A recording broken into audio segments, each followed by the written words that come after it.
Here we go. It's nice to have Krishna and Boobali with us today. So I'm going to actually start with a story that most of you have heard before. And Emily has heard it many times, and Katrina has heard it many times. But it's, for me, the anchor point of what we're here to do as human beings, and very much as coaches or caregivers. Anytime we're wanting to support another human being, I always remember this story and the kind of the moral of the parable of this story when I'm working with others. And it's a story of how Jesus healed the leper. And again, who knows what really happened, but I love this vision. So the idea is that when Jesus saw the leper, he very gently approached the leper and asked, "May I sit with you?" Now this right off the bat was an incredibly different experience for the leper, because back in those days, lepers were just seen as pariahs, as devils, dangerous. People were afraid of getting the disease. Rocks would be thrown at them. People would spit at them, curse them, run away from them. So to have this beautiful man gently approaching and asking, "Can I sit with you?" that right off the bat was just an entirely different experience. So the leper said, "Okay." And Jesus just gently conversed and really wanted to understand the leper's world, and gently ask questions and listen and create a safe space to just take in the leper's world. And as that took place, Jesus practiced embodied empathy. He imagined what it was like to have a body filled with all these sores, smelling the stench and imagining, what if this was my stench?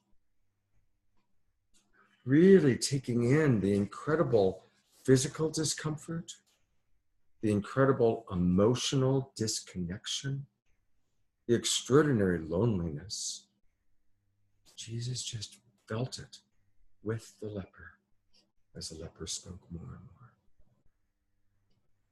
And quite some time went by. And when Jesus finally trusted that the leper really felt connected, Jesus asked a very tender question. He asked the leper, "Can I tell you what I see when I look at you?" That was a really scary question for the leper, because most people saw this horrible, diseased creature. But Jesus had so established safety and trust that the leper very shyly said, "Well, okay." And then, and only then, after asking permission, Jesus looked deeply into the leper's eyes, seeing beyond the illusion of separation, seeing beyond the physical disease, and really seeing the divine blueprint that's always there.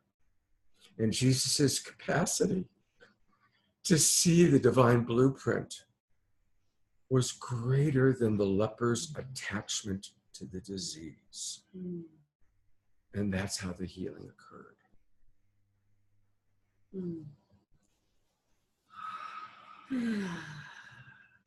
May we always remember those steps. That's where we lead with embodied empathy. We start by really dropping into the other person's experience, dropping into their world, not leading with trying to fix it or change it, and certainly not judging it, but feeling it with them.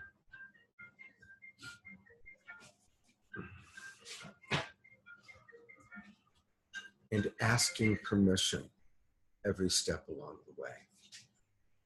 And then developing our own ability to see beyond the veils of past pain, beyond the illusion of separation, and really connecting to the absolute divine blueprint of us all, the absolute perfection. Nobody is broken. Nobody needs to be fixed, but we all need each other to help remember our divine blueprint.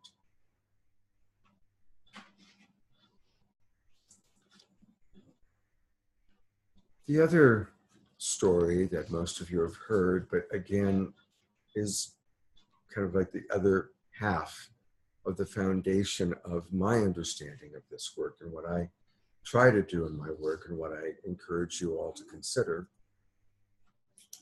is remembering that the meaning of life is learning to love ourselves and then to love each other.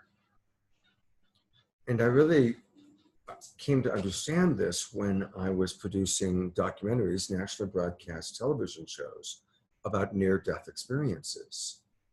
And at the time, the world's foremost authority on this topic, from a clinical point of view, was a man named Dr. Kenneth Ring, clinical psychologist. He had researched over 300 cases of legitimate near-death experiences all over the world over a 10-year period.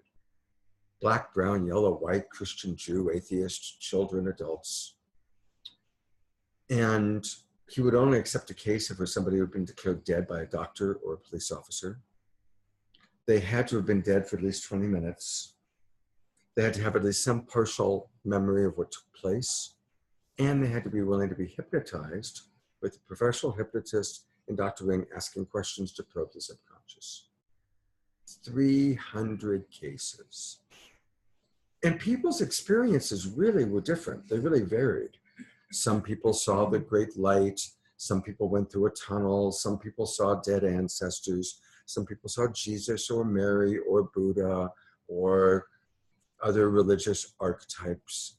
And people's experiences were definitely very geared towards their psychological beliefs and their archetypal beliefs.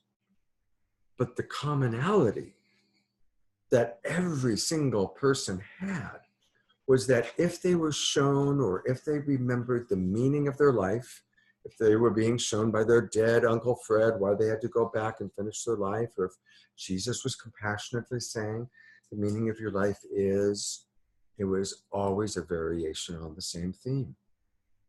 I'm here to learn to love, starting with myself. And each person had their own unique challenge. Wow, I've got to go back and learn to love myself, even though I lost my legs in the auto accident. I've got to learn to love myself, even though I'm an addict, or even though my father beat me, or I beat my own children, or whatever it was. And we all have our own unique, I need to learn to love myself, despite this challenge or this wounding. And so as love coaches, we're here first and foremost to remember to love ourselves. You know, I think, I'm just going to point to Emily for a moment. I think I'm just watching her fan base grow. And why is she attracting more and more people? It's because she loves herself. She's a healthy woman. And I watch how a lot of the people that she gets as clients, I mean, she has PhD psychologists who spent 12 years in college as clients because they learned all this incredible stuff, but they didn't learn how to love themselves and how to enjoy life. You know? So, you know, first and foremost, loving ourselves, enjoying life, living these teachings.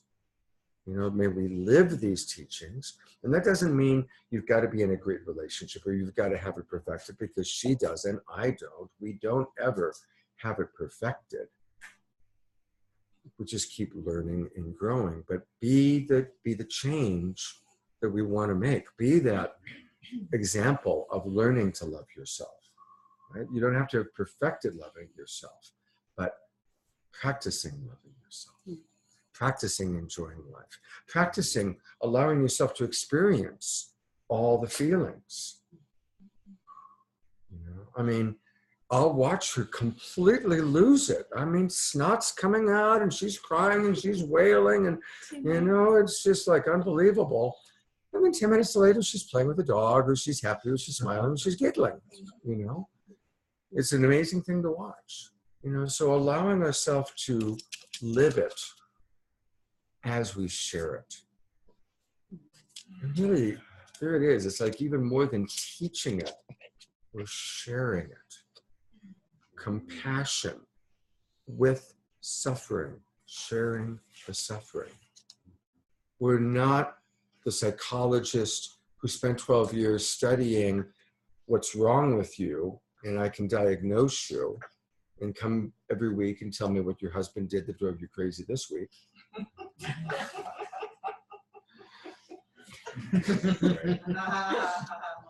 That's okay, there's value in that. But what I believe in is we have beautiful tools that we personally use that have personally helped us to love ourselves more fully, to experience life more fully.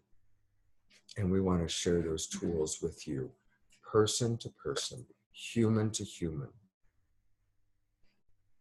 And when that person feels safe enough to share their leprosy, which might be their addiction, or the way they talk to their children, or the way they talk to their husband, and now they feel safe enough to share the shit that they do, we look at them with total love and we say, how perfectly human. How perfectly human. I can find that inside of myself. Oh God, if I had children, I'm sure it would be so hard. I can easily imagine you do that too. How do you hold it together? How do you hold it together? Wow. That's how we do it. And we do have amazing tools. The tools that Katrina so beautifully shared yesterday, the tools we're going to be learning throughout the rest of the week. They're great tools. And they're tools that we all use. And the more that you use them, the more you can share them from a place of authenticity, and the more effective you'll be as a coach.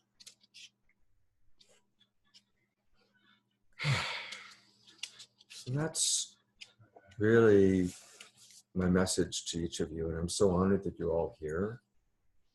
And of course, take anything I or we share and make it your own. But I sure hope you take a lot of what I just shared and make it your own. Because this is my message. Really.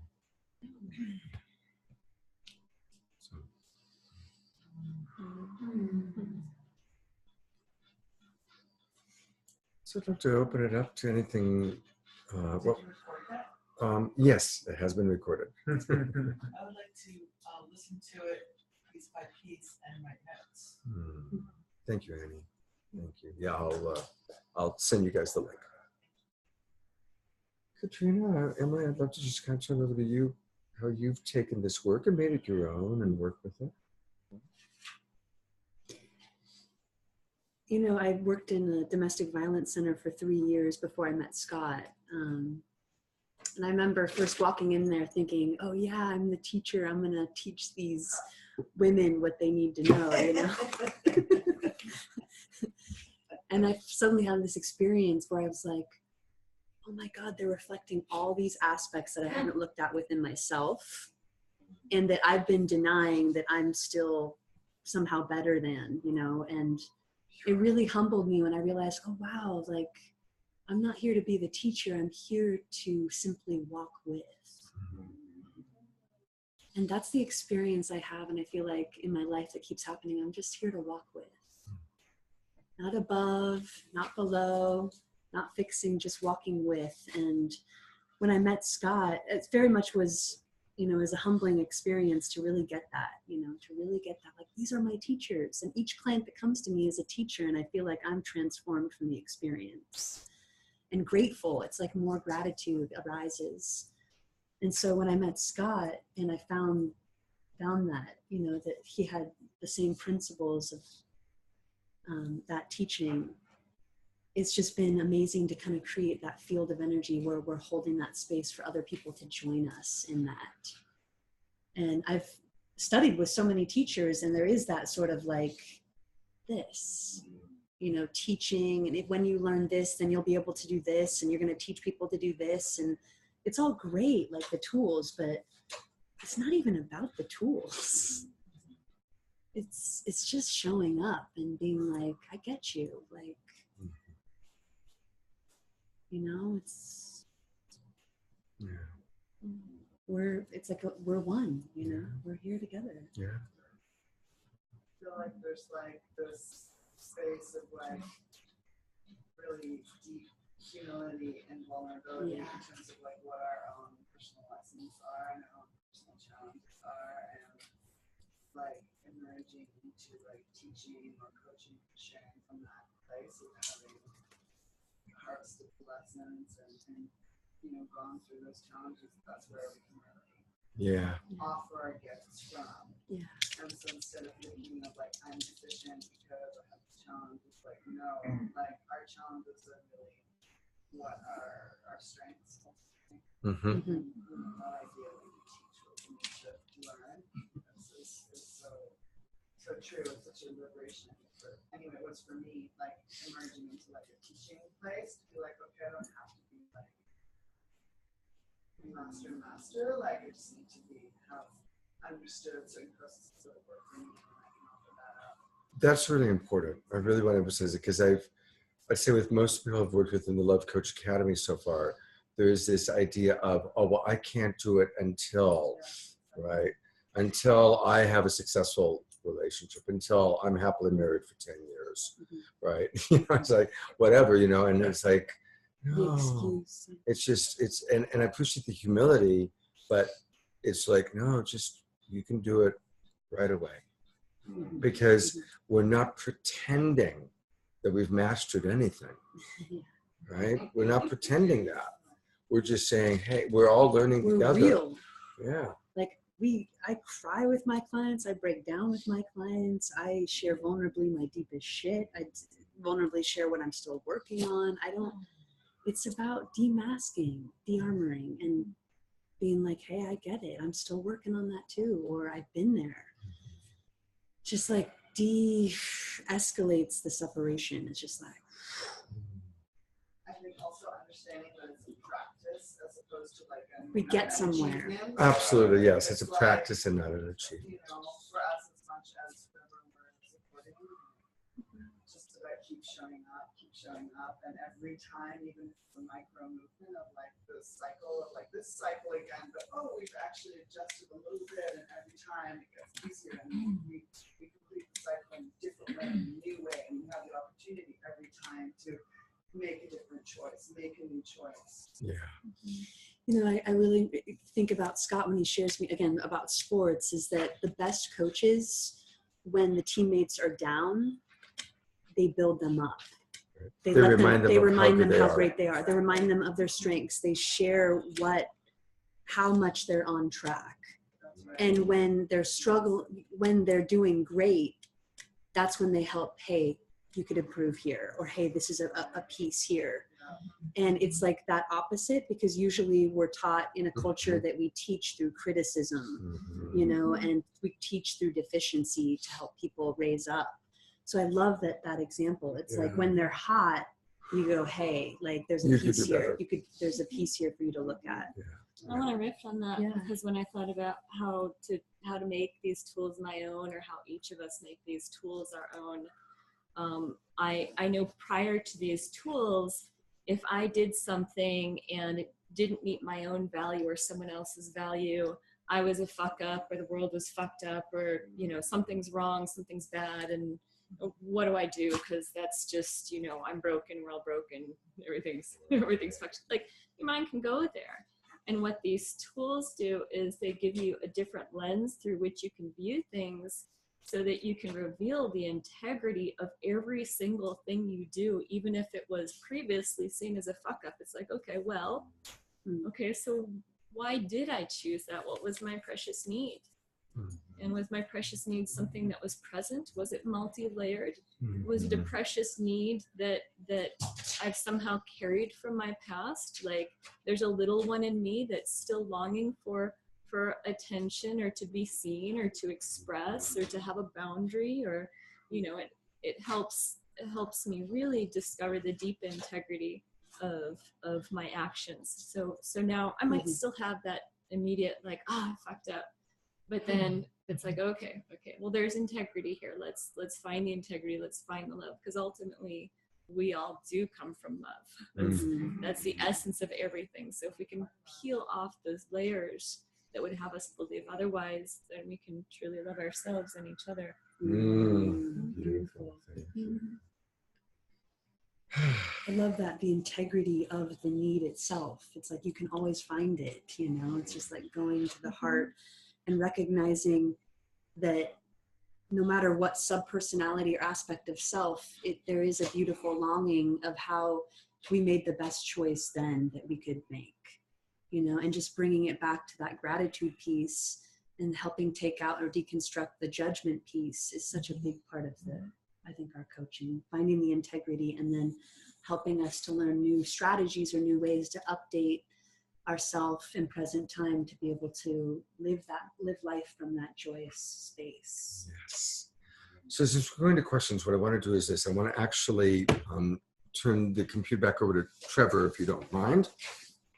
And I'm actually going to stop this for a moment.